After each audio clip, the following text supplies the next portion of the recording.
Aunty दरवाज़ा बंद करके मुझे बैठने का कहने लगी। मैं काउंटर के पास रखे हुए सोफे पर बैठ गया। आंटी मेरे पास से गुजरकर मेरे बिल्कुल सामने रखी इजी चेयर पर टांग रखकर बैठ गई। यासिर, तुमने तो अपना हुलिया ही बदल लिया। खैर है, इस तब्दीली की वजह पूछ सकती हूँ? मैंने शर्माते हुए कहा, नहीं आंटी जी, ऐसी तो कोई बात नहीं, बस ऐसे ही कुछ दोस्तों ने ज़बरदस्ती मेरी क्लीन शेव करवा दी। आंटी हंसते हुए बोली, बहुत खूब, अच्छा किया, तुम्हारी तो लुक ही तब्दील हो गई है। मुझे खुशी हुई तुम्हें देखकर। और सुनाओ, मसरूफियत कैसी जा रही है? मैंने कहा, शुक्र, सब ठीक चल रहा है। आंटी फिर घर ना आने का शिकवा करने लग गई। मैंने कारोबारी मसरूफियात का उज़र पेश किया। कुछ देर बातों के बाद आंटी माथे पर हाथ मारते हुए बोली, तुम्हारे आने की खुशी इतनी हुई कि मैं तुम्हारी मेहमान नवाजी ही भूल गई, और उठकर बुटीक के एक तरफ बने दरवाजे की तरफ चल पड़ी। मैंने आंटी को काफ़ी कहा कि मैं नाश्ता वगैरह करके आया हूँ, मगर आंटी ने मेरी कोई बात ना सुनी और कुछ ही देर बाद मशरूब का गिलास पकड़े बाहर निकली और मुझे गिलास पकड़ा कर फिर मेरे सामने कुर्सी पर बैठ गई। मैंने चिस्कियाँ लेते हुए ड्रिंक ख़त्म किया और गिलास काउंटर पर रख दिया। फिर आंटी बोली, यासिर, कैसा लगा मेरा बुटीक? मैंने कहा, आपका बुटीक खूबसूरत है। आंटी बोली, यासिर, कल मैंने कुछ न्यू वैरायटी मंगवाई है, ज़रा देखना कैसी है।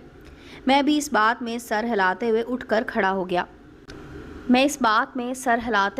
स्टोर रूम की तरफ चल दिया।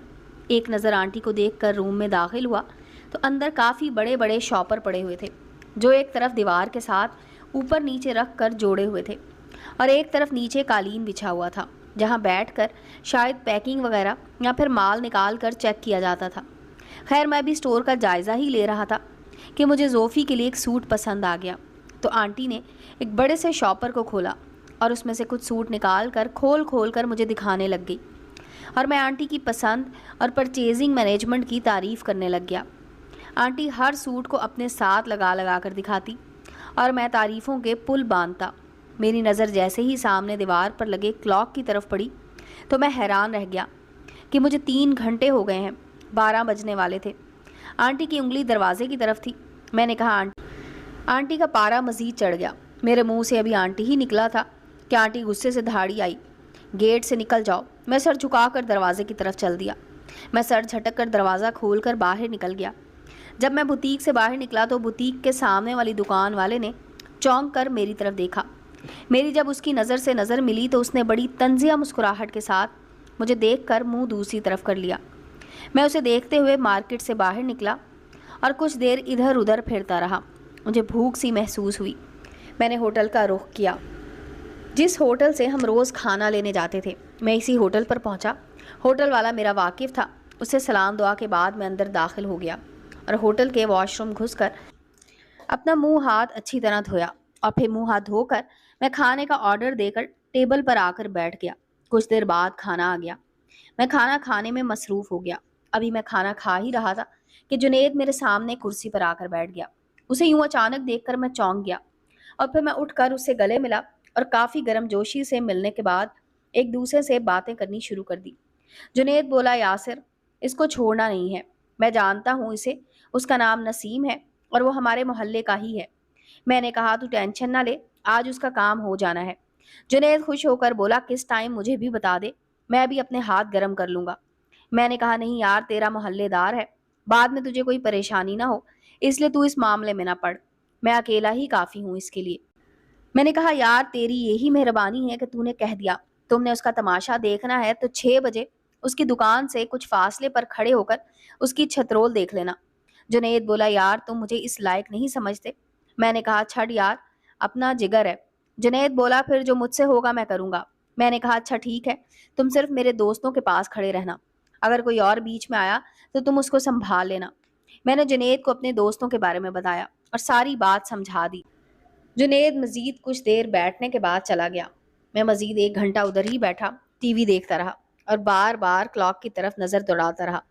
वक्त था कि गुजरने का नाम ही नहीं ले रहा था। 5 बजे मैं होटल से निकला और फिर बाजार की तरफ चल दिया। बाजार में इधर उधर घूमता रहा और फिर पॉलर की तरफ चल दिया। मैं शाहीन मार्केट से भी थोड़ा पीछे ही था कि मुझे सामने से शादा और मेरे बाकी के दोस्त, जो कुल मिलाकर 7-8 थे, आते हुए दिखाई दिए। शादा मुझे देखते ही दूर से भड़क मारकर बाहें खोलकर मेरी तरफ ऐसे बढ़ा जैसे बरसों बाद मिल रहा हो।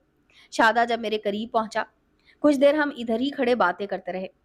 मैंने उसे और बाकी दोस्तों को जुनैद के बारे में बताया और उसका हुलिया भी समझा दिया। मुझे ये डर था कि ये कहीं उसे ही ना फेंट दें, इसलिए उनको जुनैद के बारे में आगाह करना ज़रूरी था। मैंने टाइम देखा तो 6 बजने में 15 मिनट रह चुके थे। मैंने उनको लोकेशन समझाई कि किधर खड़े होना है और फिर मैं उनको उधर ही छोड़कर शाहीन मार्केट की तरफ चल दिया। मैं जैसे ही मार्केट के पास पहुंचा, वो लड़का दुकान के बाहर खड़ा था। मुझे देखकर तंजिया अंदाज में हंसा। मेरे चलते कदम उसकी मुस्कुराहट देखकर रुक गए। मैं उसकी तरफ बढ़ने ही लगा था कि अचानक मेरे दिमाग में ख्याल आया कि यासिर अभी मौका नहीं बर्दाश्त कर ले। ये सोचते ही मैं सीढ़ियों की जानिब बढ़ा और बड़ी तेजी से सीढ़ियां उतरता हुआ नीचे चला गया। मैंने अपने आप को नॉर्मल किया और दरवाज़ा नॉक किया तो जोफी ने ही पर्दा सरका और दरवाज़ा खोल दिया। मैं अंदर दाखिल होने लगा तो अचानक मेरी नज़र सीढ़ियों की तरफ पड़ी तो लड़का ऊपर खड़ा मुझे अंदर जाते देख रहा था। मैं उस पर एक नज़र डालकर अंदर चला गया और जाते ही जोफी से पहला सवाल यही किया कि क्या बना जोफी। जोफी बोली, काम हो गया है। मेरा चेहरा खुशी से खिल उठा। मैंने कहा, तफसील से बताओ कि क्या हुआ। जोफी बोली, मैंने आंटी और अंकल से बात करके ये जो ज्वेलरी वाला लड़का है बहुत दिनों से मुझे आते जाते तंग करता है। मैंने उसे कई बार समझाया भी है मगर उसने आगे से बदतमीजी की और जब भी मैं गुजरती हूँ तो लड़कों को खड़ा करके उनके साथ मिलकर मुझ पर आवाज़ें कसता है। आंटी तो उसी वक्त तैयार थी मेरे साथ चलने को कि अभी उसका सामान उठाकर बाहर मारती हूँ, मगर अंकल ने कहा मैं खुद उससे बात करूंगा और उसको 1 महीने का नोटिस भी दे दूंगा कि दुकान खाली कर दे। मैंने फिर रोते हुए कहा कि वो सिफारिशें करवाएगा, तो आंटी ने अंकल को सख्ती से कहा कि अगर आपने इससे दुकान खाली ना करवाई तो मेरी आपके साथ लड़ाई हो जानी है और मैं खुद जाकर उसका सामान उठाकर सड़क पर फेंकूंगी, फिर ना मुझे कहना। और आंटी मुझे साथ लगाकर कहने लगी कि तुम मेरी बेटी हो इसलिए परेशान मत होना। मैंने जोफी की बात काट कर कहा कि मेरा भी बताया कि नहीं। जोफी बोली, सुनो तो। फिर मैंने उनको बताया कि मेरी कज़न के साथ मंगनी हो गई है और मेरा कज़न मुझे लेने और छोड़ने आता है तो ये इसको भी घूरता है। अगर लड़ाई हो गई तो फिर सारा बाजार तमाशा देखेगा। आंटी बोली कि तुमने अपने मंगेतर को कहना था कि उसका मुंह तोड़ता। तो मैंने कहा, आंटी जी इसीलिए तो आपके पास आई हूँ कि फिर आपने कहना था हमें तो बताती।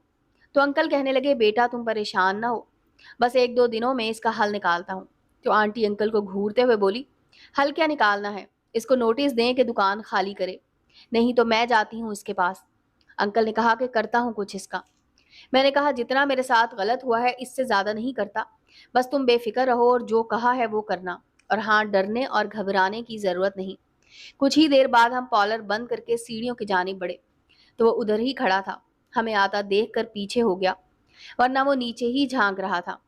मैंने जानबूझकर जोफी का हाथ पकड़ लिया और जब हम ऊपर पहुंचे तो उसकी किस्मत, मैं और जोफी सीढ़ियां चढ़कर जब ऊपर पहुंचे तो उसकी किस्मत माड़ी के वो दुकान के बाहर खड़ा था और उसने आदत के मुताबिक जोफी को घूरना शुरू कर दिया। मैंने जोफी का हाथ दबाया कि मौका अच्छा है। जोफी ने इस लड़के की तरफ घूरा जिसका नाम नसीम था और जोफी तेजी से उसकी तरफ गई और जाते ही जोफी ने एक जोरदार थप्पड़ नसीम के मुंह पर दे मारा और ऊंची आवाज में बोली, बेगैरत के बच्चे, तेरे घर में माँ बहन नहीं है?